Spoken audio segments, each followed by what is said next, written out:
Good evening mga kabukal. Yung oras dito ngayon 9 na ng gabi. Pero tingnan mo, mga 11 pa rito. 11 pa rito, didilim.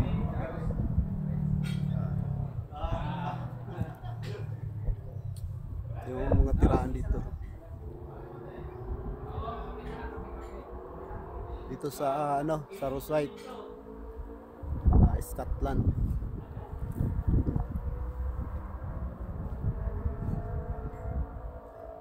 Hindi pa masyado malamig.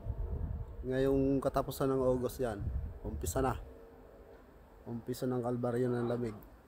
Hanggang March next year, ang lamig dito. Matagal. Ito naman pagka summer dito, hindi rin masabi na summer kasi lamig pa rin eh. Kaya lang, ang summer dito, yung ano to, matagal ang lubog ng araw.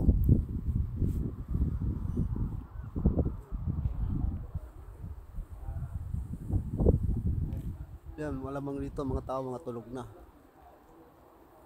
Ayan ko kayo, gising ko lang dahil wala namang pasok. Nakatulog ako kaninang bandang alas 2 ng hapon. Yan ang labasan punta doon sa trabaho. Pero marami naman daan papunta doon. Yan mga convention dito.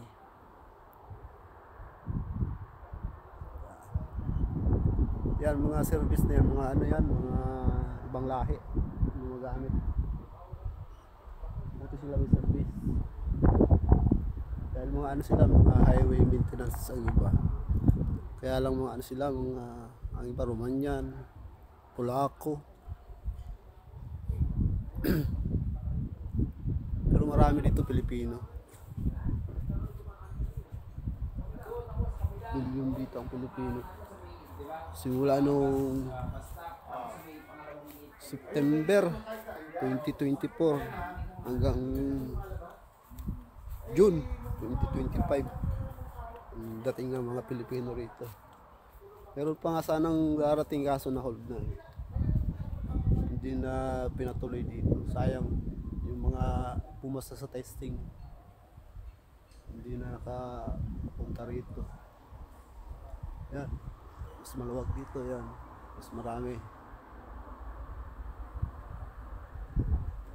Hanggang third floor yung mga tirahan. Dito sa taas namin,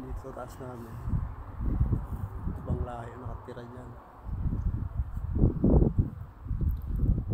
Ito naman paradahan ng bike. Kaya lang mga bata dito makukulit. Nanakaw ng mga bike.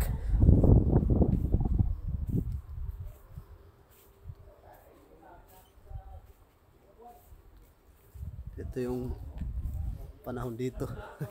Kakaiba. Alas 11 na to, didilim. Ang oras dito alas 9 mahigit, mag alas 10 na. Pero ganyan ang itsura ng panahon.